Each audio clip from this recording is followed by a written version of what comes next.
kalakihan. Kaya tinatamad ako lumabas minsan. Bibili tubig. Ang malayo. Sasakay ko sa motor. Tayo. Kasi sasama pa lang na mo. Ang palagak ang...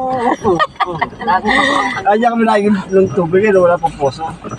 Ay, meron mo. Iliwanag ko dyan. Oo, dyan. Ako antayin mo Dyan na ako ang O tubig. pagbalik eh, wala na. Yung pala nandun sa kubo, ang laman ng container kan lakaran eh.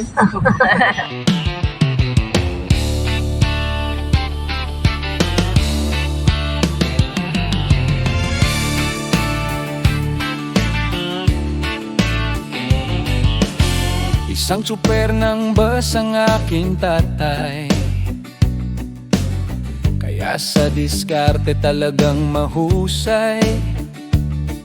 Pasaherong maganda sa unahan inuupo, pero pag di kursunada sa estribo nakatayo.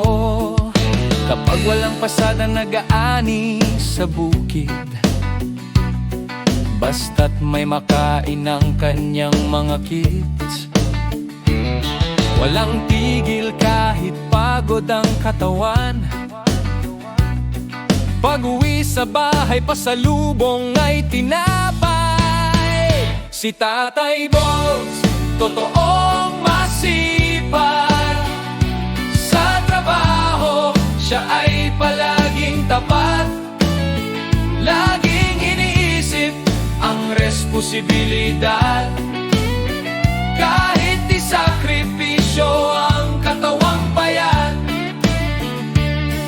Nagpunta sa abroad at doon sumubok, subalit isang taon lang umuwing malungkot.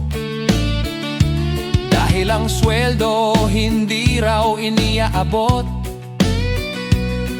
kaya ibang lahe muntik nang masuntok. Ngunit sa hanap buhay, hindi siya tumigil. Hanggang sa Maynila ay nakarating. Lahat ay sinubok sa pagiging tsuper. Nagmaneho sa reporter at truck na ten-wheeler. Si Tatay Bogs, totoong masipag. Sa trabaho, siya ay palaging tapat. Laging iniisip ang responsibilidad. Kahit isakripisyo ang katawang bayan. Si Tatay Bogs na walang pagod sa trabaho ay masipag kumayod. Siya'y amang may mabuting loob. Ang sakripisyo ay hindi malilimot.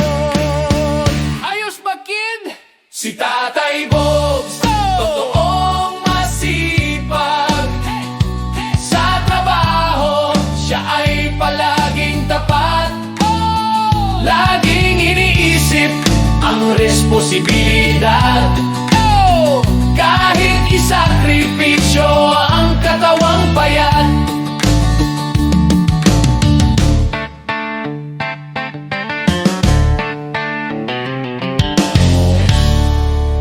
Ayos ba, kid?